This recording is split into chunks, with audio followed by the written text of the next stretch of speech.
Cumprimentar a igreja com a paz do Senhor Jesus. Amém? Louvado seja o nome do Senhor. Para mim é uma grande alegria estar com os irmãos aqui de Quixadá essa noite e junto com vocês poder meditar na palavra de Deus. Quem quer continuar ouvindo Deus falar? Ele já falou conosco por meio da leitura bíblica, já falou conosco por meio dos louvores, e eu tenho certeza que Ele me trouxe aqui essa noite para continuar falando com você. Amém? Sem demoras, quero te convidar a abrir a sua Bíblia. Nós vamos fazer 3 leituras, mas são poucos versículos, tá, meus irmãos? Mateus, capítulo 6, versículo de número 30 ao versículo de número 33. Vamos ler também a segunda carta que Paulo escreveu a Timóteo, o capítulo 4, versículo 8 e o versículo 10. E no livro dos Salmos, vamos ler o Salmo de número 25, o verso 12, 13 e 14. Enquanto os irmãos procuram aí na Bíblia dos irmãos, eu quero agradecer a Deus por essa oportunidade, agradecer nosso pastor Sid Clay, né, que nos fez o convite, agradecer ao nosso irmão Mark, que nos recebeu muito bem aqui, e que já tive a oportunidade de conhecer numa outra ocasião, em nome do qual quero cumprimentar todos os obreiros, todas as lideranças da Almadec e todos os irmãos. Para mim é uma grande alegria estar com vocês aqui. Quantos encontraram os textos podem dizer amém? Pronto, vamos à leitura. Eu vou lendo, os irmãos podem ir acompanhando. Mateus capítulo 6, versículo 30 diz assim: Ora, se Deus veste assim a erva do campo, que hoje existe e amanhã é lançada no forno, quanto mais a vós outros, homens de pequena fé. Portanto, não vos inquieteis, dizendo, que comeremos, que beberemos, ou com que nos vestiremos, porque os gentios é que procuram todas essas coisas. Pois o vosso Pai Celeste sabe que necessitais de todas elas. Buscai, pois, em primeiro lugar o reino e a sua justiça, e todas estas coisas vos serão acrescentadas. Segunda carta de Paulo a Timóteo, capítulo 4, versículo 8. Já agora a coroa da justiça me está guardada, a qual o Senhor, o reto juiz, me dará naquele dia, e não somente a mim, mas também a todos quantos amam a sua vinda. Versículo de número 10 diz assim: Porque Demas, tendo amado o presente século, me abandonou e se foi para Tessalônica. Vamos ficar só na parte A. Porque Demas, tendo amado o presente século, me abandonou e se foi para Tessalônica. E agora Salmos, capítulo de número 25, o verso de número 12 até o verso de número 14. Diz assim: Ao homem que teme ao Senhor, ele o instruirá no caminho que deve escolher. Na prosperidade repousará a sua alma, e a sua descendência herdará a terra. A intimidade do Senhor é para os que o temem, os quais ele dará a conhecer a sua aliança. Amém? Podei-vos assentar glorificando ao Senhor. Vamos continuar louvando, adorando, bendizendo ao nome do nosso Deus, que vive e reina para todo sempre, que é digno de receber toda honra, todo louvor e toda adoração. Aquele que está sentado no alto e sublime trono, aquele que criou os céus e a terra, aquele diante do qual todo joelho há de se dobrar, toda língua há de confessar que Ele, e somente Ele, é o Senhor. É a esse Deus que servimos. E é desse Deus que eu quero falar com os irmãos nessa noite. É desse Deus cuja camisa de vocês, que é muito bonita, por sinal, usa uma palavra, e eu queria que vocês citassem ela para mim, por gentileza. O que é que está escrito aí na blusa de vocês? O que mesmo? Prioridade. Então eu quero falar com os irmãos hoje sobre prioridade. Prioridade ao Senhor. A quem? Pensei que era a mim. Prioridade ao... Diga de novo. Prioridade... É prioridade ao meu ego? É prioridade aos meus projetos pessoais? É prioridade a quem? Ao Senhor. Nós só acertamos o alvo das nossas vidas quando fazemos do Senhor a nossa prioridade. Quando fazemos de Cristo o centro do nosso viver. Eu não preciso conhecer a história de vocês pessoalmente, para saber que cada um de vocês aqui já passou por muitas adversidades, já enfrentou muitas lutas, muitas dificuldades, porque isso se chama vida. A vida é uma jornada difícil. Nós temos percalços no caminho, temos desafios, temos obstáculos. E nós que somos jovens, porque eu ainda sou um jovem, né? Apesar da aparência, sou um jovem ainda. E nós que somos jovens bem sabemos como é desafiador ser jovem no tempo que nós vivemos. Como é difícil, muitas vezes, a gente ter que lidar com uma série de circunstâncias que temos que enfrentar no nosso dia a dia. E esses desafios, meus irmãos, minhas irmãs, eles podem mudar, mas eles não deixam de existir ao longo da vida. Porque a vida é uma jornada desafiadora. E nós não vamos conseguir dar conta dela sozinhos. Então, a primeira coisa que eu quero dizer para você essa noite é que você não dá conta da sua vida sozinho. Só há um jeito de você vencer a jornada da sua vida. Só há uma forma de você completar a sua carreira, como Paulo, não é? Eu avancei na minha carreira, eu lutei, eu batalhei, mas eu não perdi a minha fé, eu guardei.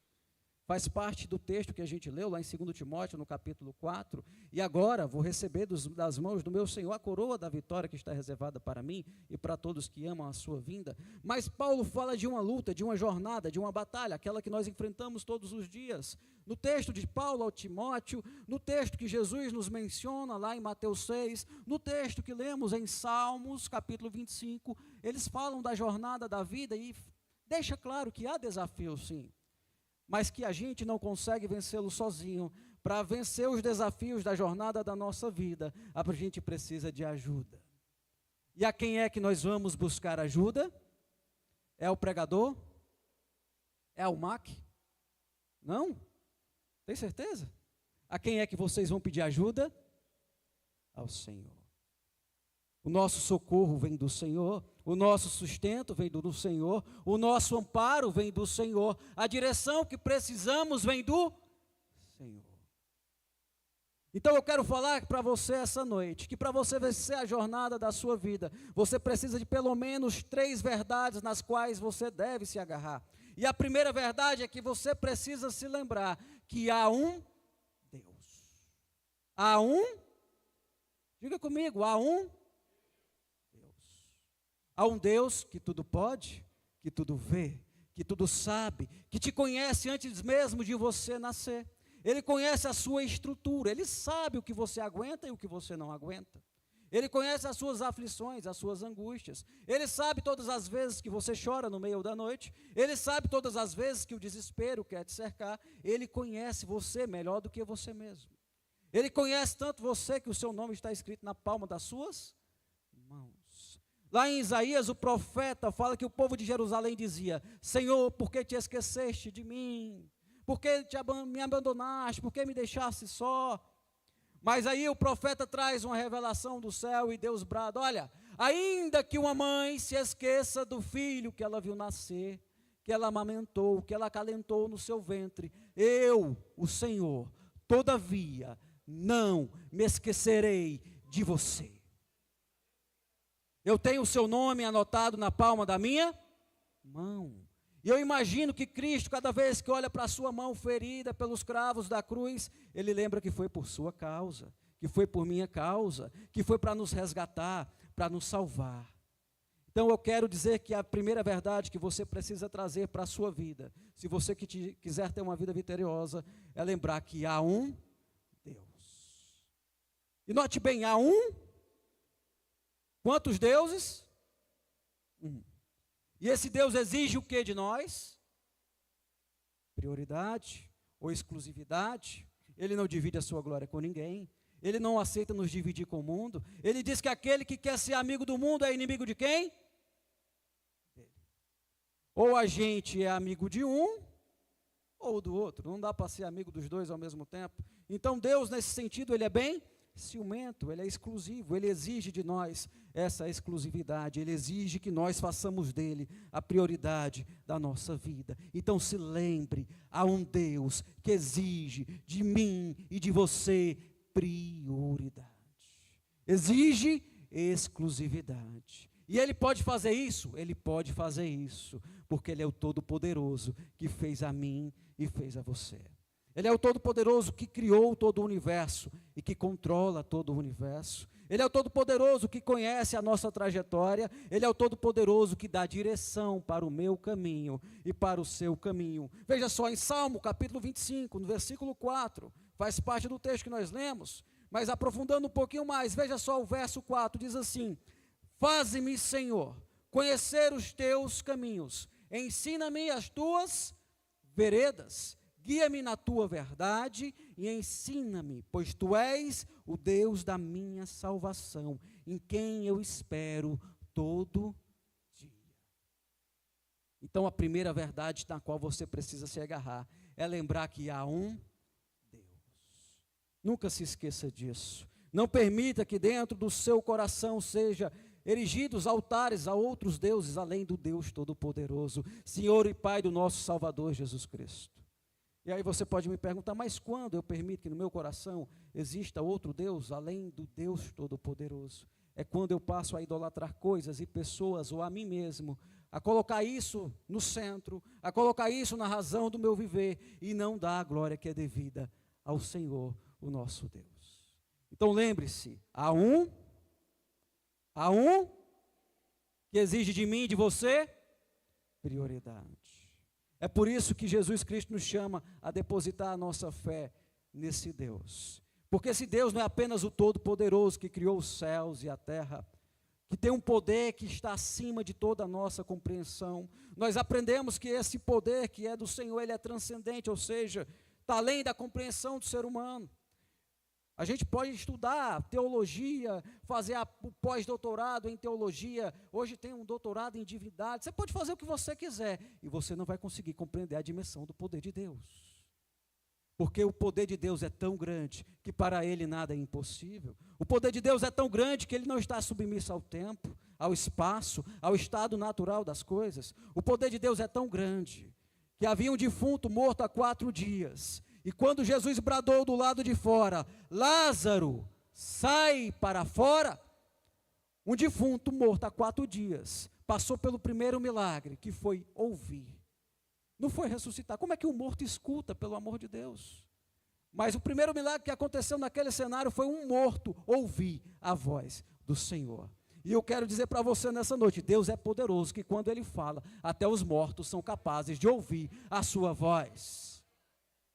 A terra treme, a terra se derrete, nada pode conter a voz do Senhor, nada pode conter o poder de Deus, nada pode impedir o agir de Deus na minha vida e na sua vida. É por isso que na hora da provação, na hora da dificuldade, na hora da adversidade, eu preciso me lembrar que há um Deus. Na hora da angústia, na hora que o medo quer me submergir, na hora que o medo quer me aprisionar, eu preciso me lembrar que há um Porque se eu me lembrar que há um Deus, eu também vou lembrar o quão poderoso esse Deus é. E eu vou me lembrar que esse Deus, Ele cuida das aves que estão no céu, Ele cuida dos lírios que estão no campo, Ele cuida dos animais que andam pelas selvas e também cuida de mim e de você. É por isso que Jesus diz, olha, os pássaros, eles não se preocupam com o que vão comer amanhã, e Deus lhe dá a provisão. Por que vocês estão tão angustiados, preocupados com o que hão de comer, com o que hão de vestir, com o que hão de fazer? Sossega, espera no Senhor, confia nele, e o mais tudo Ele fará. Será que o Deus que é tão misericordioso, que sustenta os pássaros, os animais, a selva inteira, não será misericordioso para sustentar a mim e a você, que o clamamos noite e dia, que o adoramos, que o louvamos, que o exaltamos, que o servimos? Com certeza. É por isso que eu quero dizer mais uma vez, na hora da sua angústia, na hora da sua dor, na hora da tormenta, em vez de murmurares, Não é assim que a harpa cristã nos ensina? Em vez de murmurares, cantem o hino de louvor a Deus. Então, na hora da luta, lembre que há um Deus que nos socorre, que cuida da gente, que dirige os nossos passos, que nos sustenta pelo caminho, que ainda que a gente tenha que passar pelo vale da sombra e da morte, nós não vamos temer mal nenhum. Não é porque somos bons e fortes, não é porque a nossa faculdade nos dá conhecimento, mas é porque há um Deus, o Senhor está comigo, diz o salmista. É por isso que eu não temo o vale da sombra e da morte. É por isso que nós, ao enfrentarmos as duras provas dessa vida, precisamos nos lembrar que há um Deus que nos conhece, Ele sabe das nossas necessidades. Eu posso não conhecer o que você precisa, não saber o que você está passando, mas Deus sabe, Deus vê, Deus conhece. Havia uma mulher desesperada num deserto, a vários passos de distância do seu filho.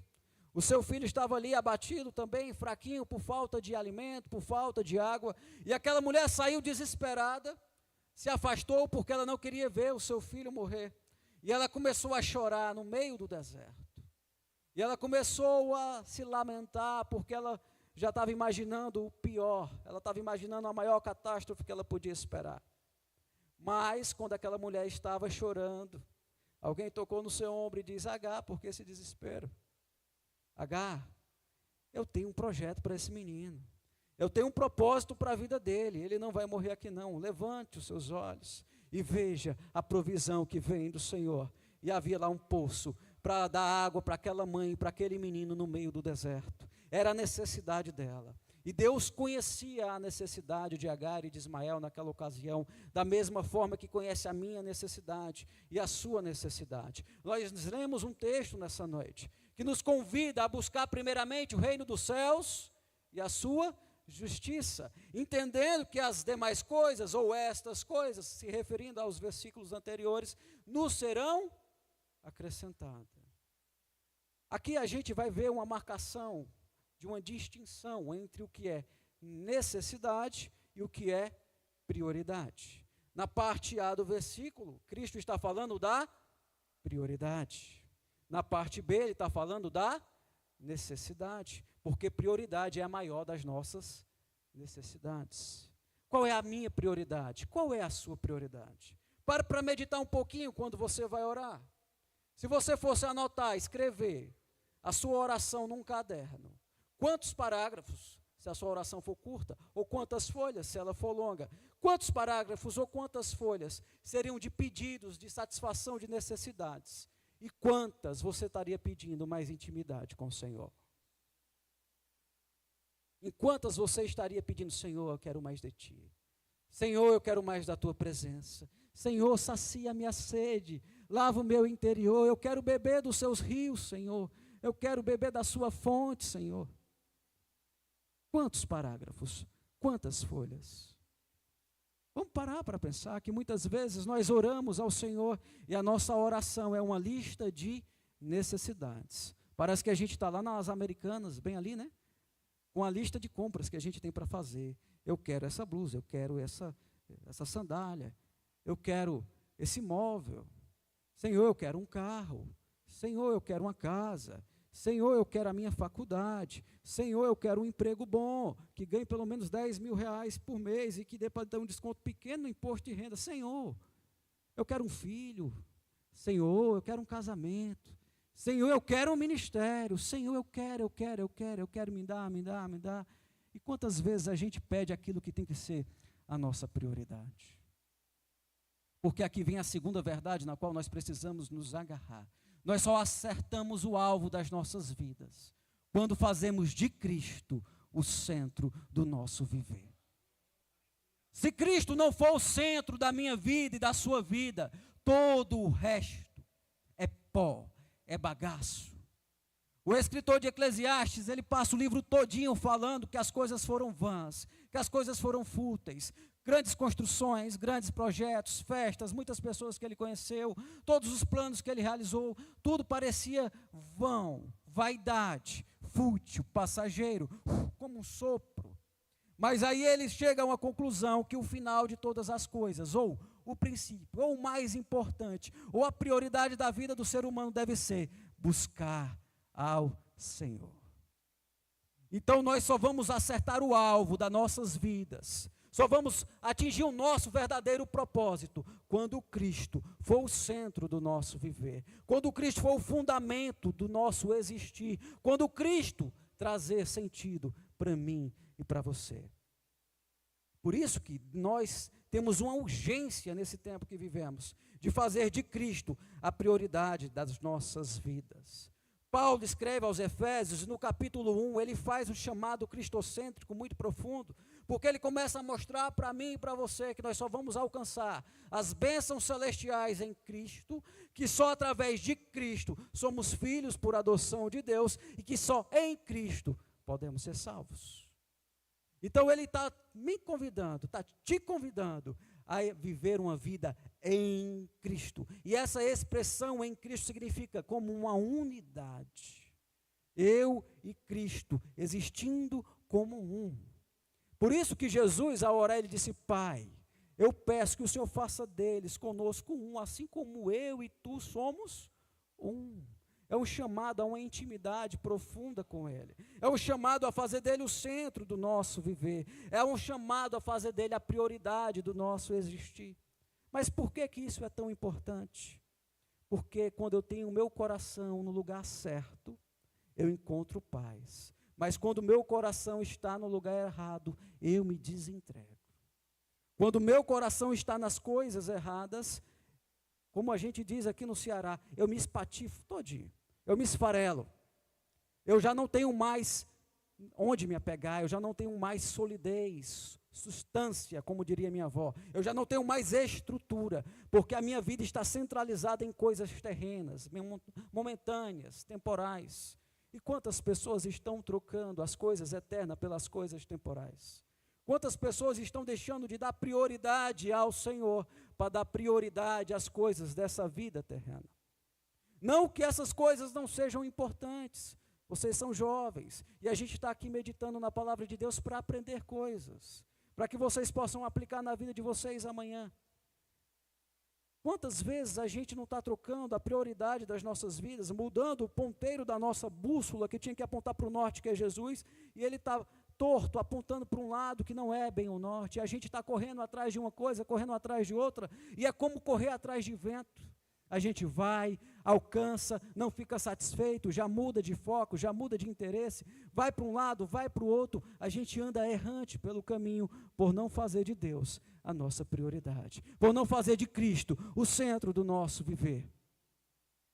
Quando o meu coração está na coisa errada, eu ando errante pela vida, eu ando vagando pelo caminho, procurando de um lado e de outro, algo que me dê um senso de propósito, e muitas vezes não encontro. É por isso que o Senhor Jesus te convida essa noite a acertar o alvo do seu coração e colocar ele em Cristo, centralizado em Cristo, focado em Cristo, fazendo dele a sua prioridade, fazendo dele a sua vida, bradando como Paulo: já não sou mais eu quem vivo, é Cristo quem vive em mim.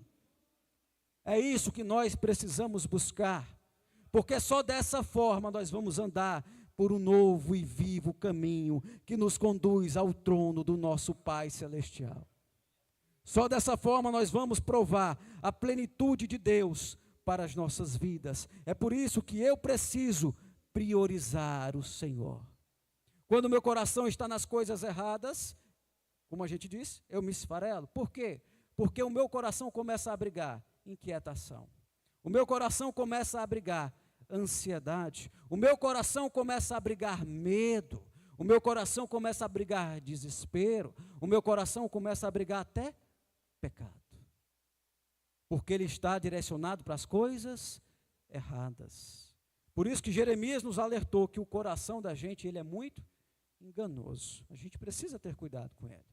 Por isso que eu não posso deixar o meu coração nas coisas erradas. Quando eu miro naquilo que é terreno, naquilo que é passageiro, eu estou mirando em coisas que podem se esvair como pó. Se eu, como homem, eu confiar na minha riqueza, vem uma crise econômica, a minha riqueza se acaba, aonde é que eu vou parar? Na sala do desespero. Se eu, como homem, confio na minha capacidade física ou intelectual, e de repente aparece uma enfermidade que prejudica ou o meu físico ou a minha mente, aonde é que eu vou parar? Na porta do desespero. Se eu, como homem, confio nas outras pessoas mais do que em Deus, quando essas pessoas me decepcionarem, me desapontarem, aonde é que eu vou parar? É por isso que a nossa prioridade precisa estar no Senhor. Ele nunca nos decepciona, Ele nunca nos desaponta, Ele nunca falha, Ele nunca erra. Passam-se os céus, passam-se a terra, mas de eternidade a eternidade, Ele é Senhor. De eternidade a eternidade, Ele continua sendo Deus. Por isso que o seu nome é o grande eu sou aquele que era, aquele que é, aquele que continuará sendo, aquele que há de vir. Eu sou em todo o tempo. Eu não apenas existo, eu sou, eu tudo sei, tudo posso, tudo controlo, tudo governo, nada escapa ao meu olhar. É nele que nós precisamos depositar nossa confiança, porque se tudo falhar, o Senhor não falhará. Se tudo mais se esvair, se dissolver, o Senhor ainda permanecerá de pé, sustentando a mim e a você, guardando a minha vida e a sua vida, providenciando livramentos para mim e para você, providenciando caminho seguro para mim e para você, sustentando a mim e a você em todo o tempo. Por isso que a nossa prioridade, o nosso coração precisa estar bem posicionado em Cristo, centralizado nele. Qual vai ser o resultado disso, pregador? O resultado disso vai ser uma vida frutífera na presença de Deus. O resultado de se fazer de Cristo a nossa prioridade é viver uma vida frutífera na presença dEle. É viver uma vida que, apesar das dificuldades, a gente continua marchando rumo ao alvo, rumo ao autor e consumador da nossa fé. Isso vai produzir em mim algo diferente. É por isso que Paulo estava preso, Paulo estava vendo a morte chegar, Paulo já estava naqueles últimos instantes de vida. Mas ele ainda diz: Timóteo, eu combati um bom combate, avancei na carreira, guardei a fé, e agora, Timóteo, eu vou receber das mãos do meu Senhor a coroa da vitória, que está reservada para mim e para todos aqueles que amam a sua vinda. Onde é que está a ênfase aqui? No amam a sua vinda. Será, se a gente parar para pensar, será que a gente ainda ama a vinda de Jesus? Amar é ansiar, desejar, buscar, querer, ter devoção por aquilo, ansiar por aquele momento, por aquele encontro. Mas será que nós ainda fazemos isso? Ou nós estamos tão preocupados com as coisas daqui, com a nossa prioridade tão mal centralizada, que a gente está como Agostinho de Hipona. Eu não sei se vocês sabiam, mas Agostinho orava assim no seu tempo: Senhor, converte-me, mas não agora. Deixa eu curtir a vida mais um pouquinho. Eu estou num hype, o povo usa esse linguajar hoje em dia, né? Eu estou num hype tão bom, está tudo num flow tão bacana. Me converte, mas não agora, espera um pouquinho. E eu imagino que alguns crentes por aí afora podem estar orando desse jeito também. Senhor, volta, mas não agora. Volta, mas não agora, porque eu ainda não casei, eu queria tanto casar. Volta, mas não agora, porque eu ainda não me formei, eu queria tanto me formar. Volta, mas não agora, porque eu ainda não conquistei o emprego dos meus sonhos, o carro dos meus sonhos, ou a casa dos meus sonhos. Volta, mas não agora, porque eu sonho em ser pastor, mas ainda não consegui. Volta, Senhor, mas não agora, deixa os meus sonhos se realizarem primeiro. Pode até não orar assim, mas às vezes o sentimento é assim. Quando ora, pelo menos você está botando para fora e aquilo na tua cabeça pode te fazer refletir. Você, opa, está errado aqui. Mas às vezes a gente está se posicionando assim.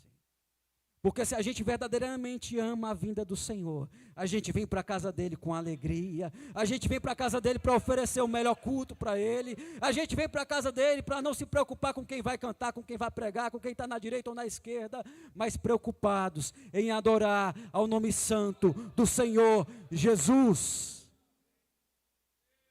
Amar a vinda dele é isso, é esperar ansiosamente pela chegada do noivo que vem buscar a sua noiva adornada. É isso que nós precisamos fazer, é esse convite que Paulo nos faz, porque ele diz que a coroa era para ele, mas ele também diz que era para todos aqueles que amarem a vinda de Jesus. E se eu e você amamos a vinda do Senhor, a mesma coroa que Paulo recebeu, vamos receber também. Que coroa é? A coroa da vitória. Lembra que a gente começou falando de vencer na trajetória da vida? E o que foi que Paulo começou a falar? Do combate que ele enfrentou ao longo de toda a sua vida. E qual foi o resultado do seu combate? Foi um resultado de vitória. Mas por que que Paulo venceu? Porque ele tem uma terceira verdade que você também precisa se agarrar. É que prioridade gera intimidade. Há um Deus que quer de nós prioridade, que exige de nós exclusividade. Nós só acertamos o alvo quando nós miramos nele, apontamos para ele e fazemos dele a prioridade das nossas vidas. Porque essa priorização, essa prioridade ao Senhor, vai gerar em mim intimidade com ele. O segredo da vitória de Paulo e de qualquer servo do Senhor, na Bíblia ou fora dela, é ter intimidade com o Senhor. Paulo escreve aos Filipenses no capítulo 4, no versículo 13, tudo posso naquele que me fortalece. Aí a gente vê essa frase lá no Instagram, alguém vai fazer uma prova do Enem, não estudou nada para a prova. Aí chega lá, tira a foto do portão da escola, lá vou eu fazer o Enem de novo, porque tudo posso naquele que me fortalece. Não vai dar certo. Primeiro que o versículo está aplicado da forma errada. Segundo que Deus não vai ajudar nenhum preguiçoso. Né? Porque a Bíblia diz que Deus não faz isso pelos preguiçosos. Então estude, meu filho, se quiser passar. Mas voltando para cá, para o texto, o que é que Paulo estava dizendo? Você tem que voltar para o que ele escreveu antes. Ele começa falando da alegria que ele tinha com os irmãos de Filipos. Ele começa chamando os irmãos a ter comunhão um com o outro. Ele começa nos estimulando a nos alegrarmos sempre no Senhor. Ele nos convida a fazer uma oração eficiente, apresentando diante de Deus súplicas, mas também ação de graças, porque Deus vai nos dar uma paz que excede todo entendimento, vai guardar o nosso coração em Cristo Jesus. E aí Paulo continua escrevendo e ele vai dizer, olha meus irmãos, eu já passei fome, privações, obstáculos, adversidades, mas também já passei por situações boas, situações de bonança, mas tanto em uma quanto a outra, eu soube me portar bem, eu soube viver, eu soube vencer, porque tudo posso naquele que me fortalece. Qual era o segredo de Paulo para lidar com a bonança? Estar com intimidade com o Senhor. Qual era o segredo de Paulo para lidar com as provações, com as adversidades? Estar em intimidade com o Senhor. Porque na relação que ele tinha com o Senhor, é que ele encontrava a fortaleza que ele precisava. Porque a Bíblia nos mostra que quando nós estamos fracos, mas estamos no Senhor, é Ele que nos fortalece. Que nós só somos livres quando somos dependentes dEle. Porque a relação com Deus se estabelece dessa forma. Quando eu reconheço a minha limitação, me coloco nos pés do Senhor, faço dEle a minha prioridade, eu também me torno íntimo dEle. E aí eu me lembro de uma história da Bíblia Sagrada, a história de um jovem chamado Daniel, que da sua juventude até a sua velhice, ele fez do Senhor a sua prioridade. A prioridade de Daniel não foi a própria vida, inclusive, porque ele sabia que corria risco de morte, mas ainda assim orava ao Senhor 3 vezes ao dia. Foi parar na cova dos leões, mas por ele ter intimidade com Deus, ele saiu de lá vivo, e talvez cantando um hino de louvor a Deus. Porque o segredo da minha vitória e da sua vitória está na intimidade que nós temos com o Senhor. Porque quando nós fazemos dele a nossa prioridade, nós alcançamos um nível de intimidade com ele. Porque prioridade gera intimidade. Nunca se esqueça disso. Faça do Senhor a sua prioridade. E ele também vai olhar para você e dizer o que ele disse lá em Daniel, através do anjo, no capítulo 10, no versículo 11. Daniel, tu és um homem muito amado. Ou um homem muito amado por quem? Por Deus. Porque desde o dia, Daniel, que você se propôs a buscar o Senhor, Ele já estava enviando a resposta da sua oração. Então, quando a gente tem intimidade com Deus, as coisas começam a acontecer nas nossas vidas. Porque essa é a nossa prioridade.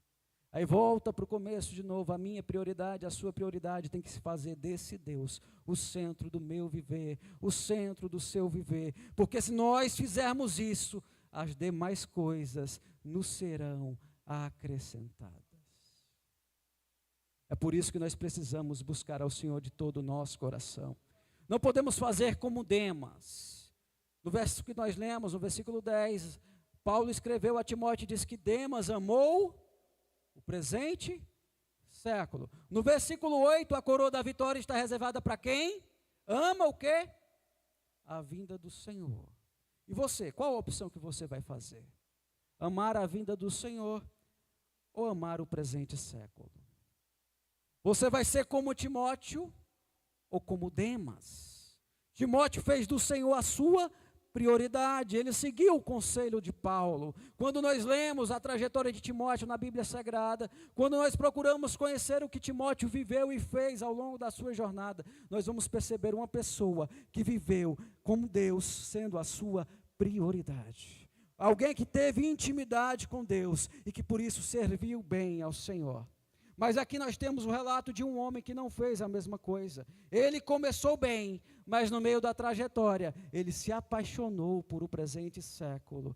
Deixou Jesus, deixou a vida de intimidade com Deus, porque amou as coisas daqui, porque a sua prioridade estava no lugar errado. É por isso que a minha prioridade, a sua prioridade está no Senhor. É por isso que às vezes você está pedindo tanta coisa a Deus, e as coisas estão demorando a acontecer, e você ainda reclama com Deus, mas Deus, eu estou lhe pedindo tanto, e o Senhor não está fazendo. Agora você já se parou para perguntar, se Ele te der o que você está pedindo, o que é que você vai fazer depois? Se Ele der para você o emprego que você está sonhando, desejando, almejando, a faculdade que você está pedindo, o que é que você vai fazer depois que Ele te entregar? Você vai continuar priorizando Ele, ou você vai priorizar aquilo que Ele acabou de te dar? Se Ele der para você o ministério que você está pedindo, o dom que você está pedindo, você vai priorizar o dom e o ministério, ou vai priorizar Ele?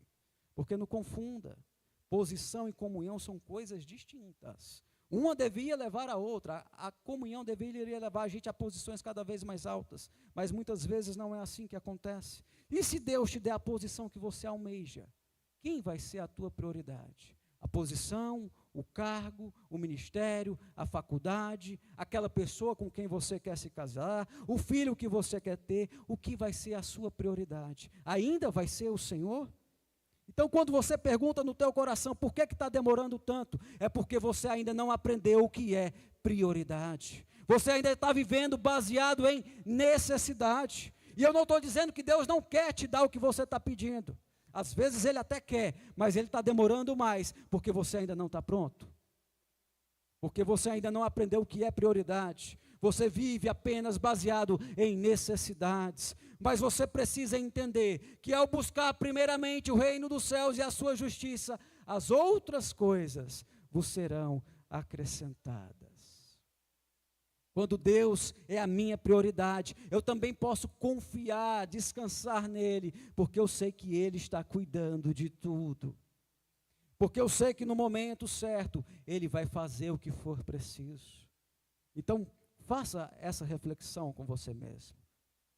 Faça essa pergunta para você mesmo. O que tem sido a sua prioridade? E se Deus começar a cumprir aquelas promessas que há tanto tempo Ele tem prometido, o que é que você vai fazer depois?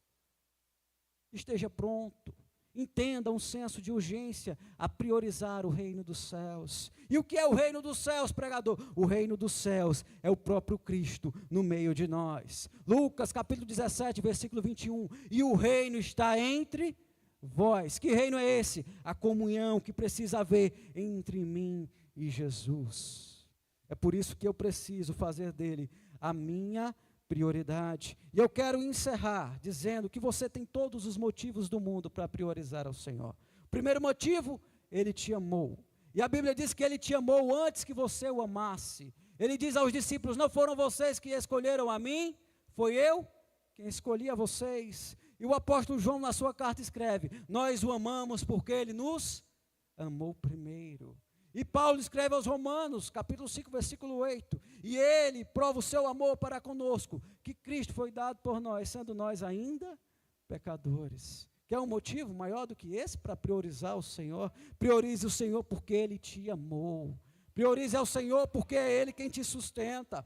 Priorize ao Senhor, porque é Ele quem direciona a sua vida. No salmo que a gente leu, o salmista está pedindo: Senhor, guia-me pelas tuas veredas, guia-me conforme a tua verdade. Quando a gente lê lá no verso 12, ele está dizendo: olha, o Senhor guia aqueles que o temem, Ele mostra o caminho. Não tenha medo, Jesus vai te mostrar o caminho, todavia faça dele a sua prioridade. Lembre que Ele te amou, lembre que Ele te sustenta, lembre que Ele é a razão da sua, da minha, da nossa esperança. E para finalizar, o verso 14 do Salmo de número 25, ele revela para nós o segredo, o oculto que está dentro dele, quando nós nos relacionamos intimamente com Ele. Quer conhecer mais a Deus? Priorize-o. Quer conhecer mais do que Deus tem para fazer na sua vida? Priorize-o. Quer poder que vem de Deus? Faça dele a sua prioridade. Quer ser cheio do Espírito Santo? Busque-o como você nunca buscou. Quer ter uma vida vitoriosa? Faça do Senhor a prioridade do seu viver. E só assim você vai viver uma vida vitoriosa no Senhor. Eu vim de Mombaça para dizer exatamente isso. E você está aqui essa noite, não está no lugar errado não. Você só está aqui essa noite porque Deus te trouxe para ouvir exatamente isso. Eu não estou preocupado com repercussões, eu estou preocupado que vocês apliquem na vida de vocês a mensagem que vem do Senhor e faça dele a sua prioridade. A prioridade do seu viver. Eu ensino a jovens há mais ou menos 13 anos. Eu comecei muito novo, tá certo? Não estou tão velho assim não, tá? Mas eu ensino a jovens há mais ou menos 13 anos. Eu já vi jovens nos quais eu ensinei se tornarem diáconos, presbíteros, dirigentes de congregações, pregadores, obreiros da casa do Senhor. Mas também já vi outros se perdendo pelo caminho. Eles estavam como Jacó e Esaú na mesma casa, ouvindo a mesma palavra, mas tiveram destinos diferentes. Por quê? Porque uns souberam fazer do Senhor a sua prioridade, outros não. Então, o final da sua jornada, o final da minha jornada, se vamos vencer ou não, vai ser determinado pela prioridade que nós temos. Então, quem é a sua prioridade? Pensa nisso. E lembra das 3 verdades. Há um Deus. Nós só acertamos o alvo das nossas vidas quando fazemos do Senhor a nossa prioridade, de Cristo o centro do nosso viver. E prioridade gera intimidade. Intimidade gera vida abundante. Só para não ficar nas minhas palavras, está lá em Romanos capítulo 5, versículo 1. Nós alcançamos paz com Deus através de Cristo. O que é isso? Reconciliação. O que é isso? Um relacionamento que foi refeito por causa de Cristo. Esse relacionamento, ele produz um resultado. Que resultado? Está lá em Filipenses, no capítulo 4, versículo 7. A paz que excede todo o entendimento. De saber que quando Deus é a minha prioridade, quando Deus é a sua prioridade, pode o vento soprar forte, pode o mar ficar revolto, mas o barco não afunda, porque Jesus garante a vitória. Amém.